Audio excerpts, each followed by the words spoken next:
Allô! Salut! Allô, je m'appelle Ariane, je suis upcycleuse de données. Chop, chop! Vous êtes-vous déjà demandé quoi faire avec vos restants de jeans? Quoi faire avec les restants de jeans?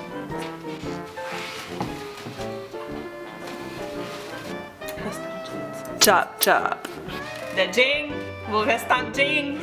Aujourd'hui, je vais vous montrer comment fabriquer un masque réutilisable à partir de vos restants de jeans.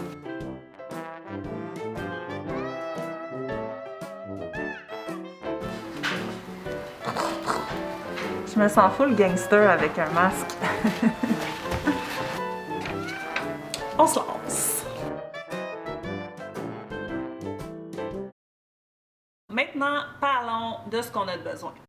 Tu auras d'abord besoin de télécharger le patron Kinsu. Le lien est en dessous de la vidéo.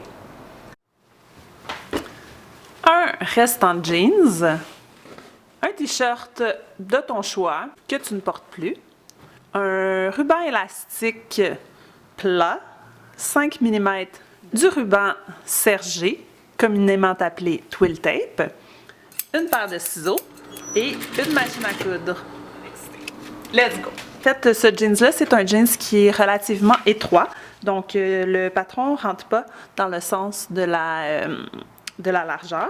Donc, on va aller le positionner dans l'autre sens.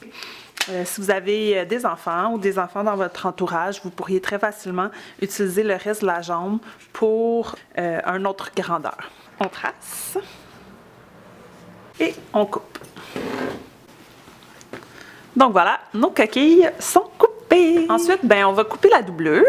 Vous pouvez facilement couper dans un vieux t-shirt, ici comme ça. Et moi, dans ce cas-ci, ce t-shirt-là, je le porte encore pour dormir et j'ai quelques retailles de coton bio.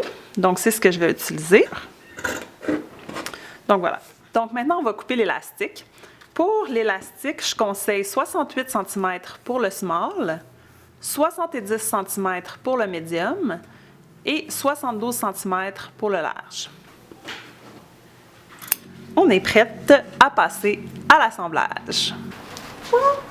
Donc, on va replier notre doublure endroit sur endroit et on va venir fixer nos pinces au bas et au haut avec une couture à 5 mm. On va venir ensuite replier nos deux bords, puis on va venir fixer ici à 5 mm également. Ensuite, on va passer à notre coquille extérieure. On replie endroit sur endroit et on vient coudre ici à 5 mm. Donc voilà, c'est fait. Je vous invite à passer un petit coup de fer avant de poursuivre. Zoup, zoup.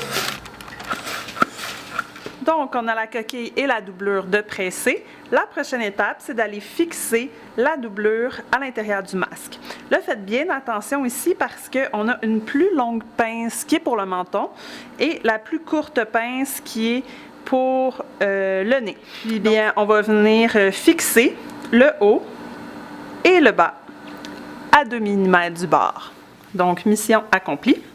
On a de la place ici pour insérer le filtre au besoin. Et puis maintenant, c'est s'occuper de la finition des côtés. Donc, on va utiliser notre twill tape 2 cm. Ce qu'on va faire, c'est prendre en sandwich le masque avec le twill tape. Vous pourriez utiliser un folder pour faire cette étape-là. Si vous vous sentez plus à l'aise avec un folder ou non, moi je préfère y aller un peu à la cowboy. Là, et on part.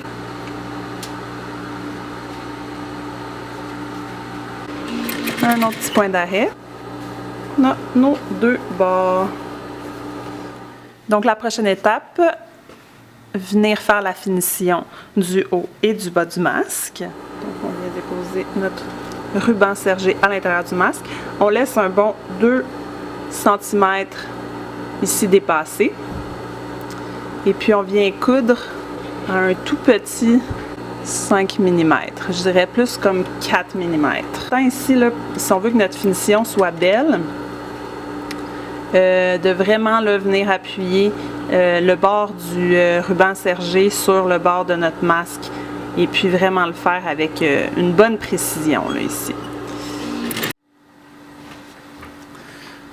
OK, donc on a apposé le twill tape de chaque côté, du haut et du bas du masque. Dans un deuxième temps, ce qu'on va venir faire, c'est replier la valeur de couture et notre ruban sergé sur l'endroit de notre masque. Donc après ça, on vient juste piquer ici à 1 mm du bord. Si vous voyez que vous avez pris un petit peu trop large, là, gênez-vous pas pour venir faire une petite trim avant de coudre. Là, soyez pas trop dur avec vous. Si vous l'avez pas du premier coup puis vous êtes obligé de découdre, c'est des choses qui arrivent. Voilà! C'est même pas drôle. Je pense que je suis fatiguée. Donc, l'étape de la finition est terminée. Vous pouvez voir ici, c'est très joli. On va être prêt à passer à la dernière étape, l'étape de l'élastique. Donc, on a l'élastique ici. Et puis, ce qu'on va faire dans un premier temps, c'est prendre les deux bouts et venir les superposer ensemble, superposant 1 cm. Et puis, on va venir piquer à la machine ici. Okay. Donc, on a piqué ici l'élastique. On voit. Bien important quand on pique de faire attention pour ne pas twister l'élastique, que notre élastique soit bien à plat d'un bout à l'autre. Donc, la dernière étape ici est de venir poser l'élastique sur notre fabuleux masque. Et je commence par le petit embout qu'on vient de faire. Je commence par l'appliquer sur les côtés verticalement. Puis on va venir faire un point de tac aussi horizontalement. Cette étape n'est pas mon étape que je préfère. En fait, c'est l'étape que j'aime le moins. Mais dans la vie, il y a toujours des choses qu'on aime et qu'on aime moins. Au moins 3 passages. Et puis là, je viens pivoter mon masque.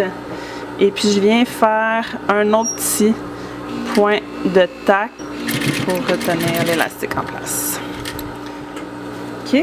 Donc, on a notre premier passant. Et si on voit, notre élastique est bien fixé ici. Là, c'est une opération délicate. Et puis, on fait bien attention pour ne pas venir coudre sur notre élastique parce que ce qu'on veut, en fait, c'est que ça soit ajustable. Fait qu'on veut que notre élastique puisse glisser d'un passant à l'autre. Donc, on voit ici qu'on peut bien glisser l'élastique. Et gang, on est done. Terminé! Wouhou! Donc, pour mettre le masque, c'est bien simple. On prend les élastiques, on glisse sur le menton et on peut ajuster avec dans les passants sur les côtés si on veut que l'élastique du cou soit un peu plus serré. Voilà. Donc, on a un beau masque qui fit très bien et le patron est vraiment bien fait.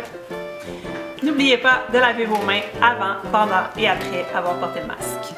Alors, avant de se quitter, je vous invite à liker la vidéo, à souscrire à mon channel, à créer, transformer, upcycler. Et puis, je vous dis bien à la prochaine vidéo. Bye!